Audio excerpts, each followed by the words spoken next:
Сликата која европските лидери ја имаат за Македонија како држава во која цвета криминал и корупција нема да ја сменат по неколкуте средби со Заев, смета лидерот на ВМРО-ДПМН Мицкоски. Според него, настапот на македонскиот премиер на форумот во Атина бил недостоинствен и понижувачки. Председателот на најголемата опозицијска партија е изненаден од песимистичката изјава на Заев за можностите за бугарска блокада на нашите евроинтеграции, бидејќи во исто време зборува за европска иднина. Ме загрижи неговата изјава, би рекол на слаб англиски јазик, вчера во главниот град на Атина, на Делфи форумот, каде што зборуваше, Бугарија има најмалку 35 пати можност да ја блокира Македонија.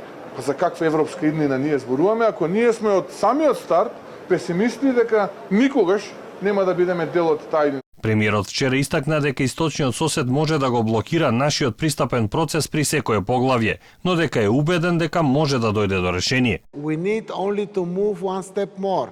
That is intergovernmental conference. After that is a screening process and first chapter, and there is a 35 chapters. Bulgaria have 3 times per 35 times possibility to block us if they want. Вице-премиерот за евроинтеграција Димитров денеска од форумот во Атина порача дека случајот со Македонија е тест за тоа дали регионот на Западен Балкан може да ја верува на Европската унија.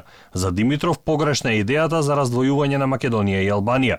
I think that the overwhelming majority of the member states are in favor of 2 intergovernmental conferences, both with us and with our friends and neighbors in Tirana.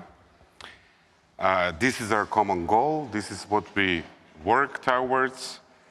Both countries have fulfilled everything that was required. Шефот на дипломатијата Османи пак најави дека ќе побара средба со новиот министер за надворешни работи во техничката влада на Бугарија Светлан Стоев.